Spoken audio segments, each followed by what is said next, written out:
सिंगरौली की आवाज़ में आपका स्वागत है। मैं आज चर्चा करूंगा कि एक मंत्री आने का कितना खर्च होता है, कितनी सजावटी होती हैं। आपने देखा होगा कि मध्य प्रदेश के नए मुख्यमंत्री मोहन यादव सिंगरौली में आगमन होना था 28 फरवरी को, लेकिन तैयारी के साथ कैंसिल हो गया।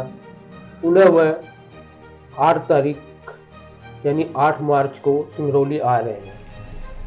वीडियो में आप साफ देख लीजिए कितनी भयानक सजावट है और कितनी खर्चे इस सजावट में आ रही होंगी। हालांकि ये मुख्यमंत्री का सजावट पहली बार नहीं है, कई बार मुख्यमंत्री शिवराज सिंह भी आए हुए थे। भयानक सजावटें होती हैं, लेकिन सिंगरौली की समस्या कोई देखने को तैयार नहीं है। आप यह कह सकते हैं कि सबसे महंगा स्वागत भारतीय जनता पार्टी में होता है, क्योंकि यह खर्च कहाँ से आता है, किनके पैसे होते हैं और इस तरह के फिजूल खर्चे क्यों होते हैं। आज मैं इसलिए फिजूल खर्चे बता रहा हूं कि 4 दिन पहले छत्तीसगढ़ के मुख्यमंत्री आए थे, कोई सजावटी नहीं, सिर्फ हेलीपैड को सुरक्षित करने के लिए ही व्यवस्थाएं की गई थी। इसके बाद बिलौजी में सामुदायिक भवन में उनका कार्यक्रम था, बहुत ही कम खर्चे में उनका कार्यक्रम था। लेकिन मोहन यादव आ रहे हैं, उनकी इतनी भयानक इतनी महंगी सजावटें क्यों हो रही है। सवाल इसलिए उठा रहा हूँ क्योंकि सिंगरौली की एक बेटी आशा साकेत, जिनका नाम था, कई वर्षों से कैंसर से पीड़ित थी। सरकारी कोई सुविधा उनको नहीं मिली, ना ही किसी नेताओं द्वारा कोई बड़ा मदद मिला ताकि उस बच्ची की जान बच सकती थी।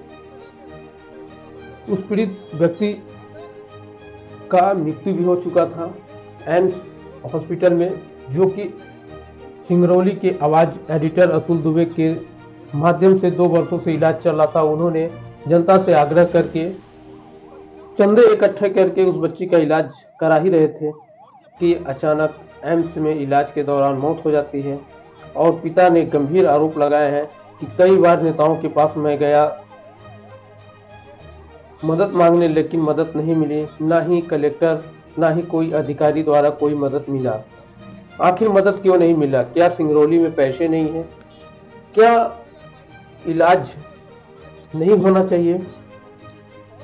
2 साल पहले ही डॉक्टर उस आशा साकेत को निराश कर चुके थे कि ये नहीं बचेगी, इसका इलाज कराना अगर अच्छा नहीं होगा। लेकिन क्या ऐसे में हम जीवित व्यक्ति को जानबूझ के मरने के लिए छोड़ दिया जाए? क्या प्रयास नहीं करने चाहिए? हो सकता है बच सकती हैं, क्योंकि इंसान का कर्तव्य होता है प्रयास करना, अंतिम सांस तक प्रयास करना चाहिए। लेकिन उस आशा साकेत को सिस्टम ने मरने के लिए जानबूझकर छोड़ दिया था। उसी बगैर है कि एम्स भोपाल से उस आशा पीड़ित और उस परिवार के लिए एक सरकारी एम्बुलेंस तक नहीं मिली जो उसके घर तक 100 को लाया जा सके।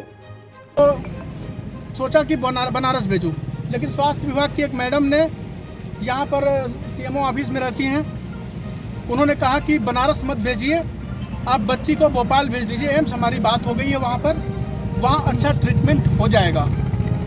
तो क्योंकि वहाँ आप भेजेंगे तो परेशान हो जाएगा।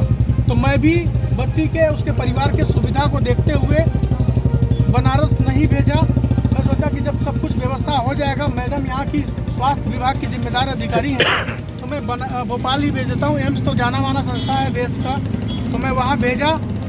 अब ये आरोप भी लगा रहे हैं कि इलाज शुरू जैसे ही हुआ वैसे ही किसी तरीके से उसकी मौत हो गई, उसको मार दिए। ऐसा एक सवाल है आपसे, जिस तरह से सिंगरौली एक पावर हब के नाम से जाना जाता है, सिंगरौली मेरा ऊर्जा घानी कहलाता है, लेकिन यहाँ के जो डीएमएफ का फंड है, CSR का फंड है, ये फंड यहाँ की गरीब जनता को क्यों नहीं उपलब्ध हो पाता? शिवराज सिंह चौहान ने ऐसा कौन सा जिला होगा, भारतीय जनता पार्टी ने ऐसा कौन सा जिला होगा सिंगरौली के अलावा जो डीएमएफ का पैसा इस जिले से बाहर ना गया हो?